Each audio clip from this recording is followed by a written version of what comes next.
നമസ്കാരം. ജനവാസ മേഖലയിലെത്തുന്ന വന്യജീവികളും മനുഷ്യനും തമ്മിലുള്ള സംഘർഷങ്ങൾ ഇടതടവില്ലാതെ തുടരുകയാണ്. ഭീതി പടർത്തുന്ന വന്യജീവികളെ കാടുകയറ്റിക്കൊണ്ടിരിക്കുകയാണ് നാട്ടുകാരും വനംവകുപ്പും. അത്തരമൊരു സംഭവമാണ് അട്ടപ്പാടിയിലെ ഇടവാണി ഊരിൽ കഴിഞ്ഞ ദിവസം നടന്നത്. ഊരിലെത്തിയ കരടിയാണ് പ്രദേശവാസികളെ അങ്കലാപ്പിലാക്കിയത്. പടക്കം പൊട്ടിച്ചതിനു പിന്നാലെ കാടുകയറിയെങ്കിലും പിന്നാലെ കരടി മടങ്ങി വന്നത് വനംവകുപ്പിനെയും പ്രതിസന്ധിയിലാക്കി. കഴിഞ്ഞ 10 ദിവസമായി കരടി ഇടവാണി ഊരിലുണ്ട്. ഊരിലെത്തിയ കരടി ഒരു പ്ലാവിലാണ് അന്തി ഉറങ്ങുന്നത്. പിന്നാലെ കരടിയെ തുരത്താൻ പുതൂർ വനംവകുപ്പെത്തി. വനംവകുപ്പ് ജീവനക്കാർ കരടിയെ പടക്കം പൊട്ടിച്ച് കാട്ടിലേക്ക് തുരത്തുകയും ചെയ്തിരുന്നു. എന്നാൽ പ്രദേശവാസികളുടെ ആശ്വാസത്തിന് മണിക്കൂറിന്റെ ദൈർഘ്യം മാത്രമേ ഉണ്ടായിരുന്നുള്ളൂ.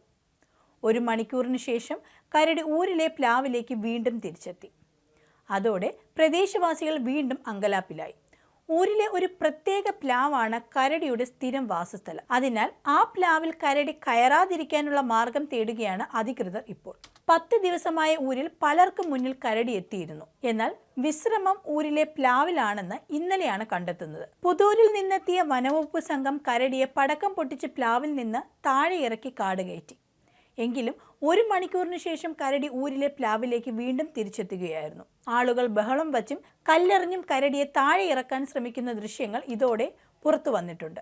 ജൂലൈ മാസത്തിൽ തിരുവനന്തപുരം വിതുര ബോണക്കാട് കരടിയുടെ ആക്രമണത്തിൽ ഒരാൾക്ക് പരിക്കേറ്റിരുന്നു. ബോണക്കാട് കാറ്റാടിമുക്ക് സ്വദേശിയായ 58 വയസ്സുള്ള ലാലയ്ക്കാണ് പരിക്കേറ്റത്. ലാലയെ 2 കരടികൾ ചേർന്നാണ് ആക്രമിച്ചത്. ലാലയെ അടിച്ച് നിലത്തിട്ട ശേഷം ഇടതു കാലിന്റെ മുട്ടിലും വലതു കൈയുടെ മുട്ടിലുമാണ് കരടികൾ കടിച്ച് പരിക്കേൽപ്പിച്ചത്. 58-കാരന്റെ നിലവിളി കേട്ട് വീട്ടുകാരും അയൽക്കാരും ഓടിയെത്തിയപ്പോൾ കരടി ഓടി രക്ഷപ്പെടുകയും ചെയ്തിരുന്നു. കടിയേറ്റയാളെ തിരുവനന്തപുരം മെഡിക്കൽ കോളേജ് ആശുപത്രിയിൽ പ്രവേശിപ്പിച്ചിരുന്നു. ബോണക്കാട് എസ്റ്റേറ്റിൽ മാങ്ങയും ചക്കയും സുലഭമായതിനാലാണ് ജനവാസ മേഖലയിലേക്ക് കരടി എത്തിയതെന്ന് കരുതുന്നു. പരിക്കേറ്റ ലാലയെ ആദ്യം വിതുര താലൂക്ക് ആശുപത്രിയിലും പിന്നീട് തിരുവനന്തപുരം മെഡിക്കൽ കോളേജ് ആശുപത്രിയിലേക്കും മാറ്റുകയായിരുന്നു.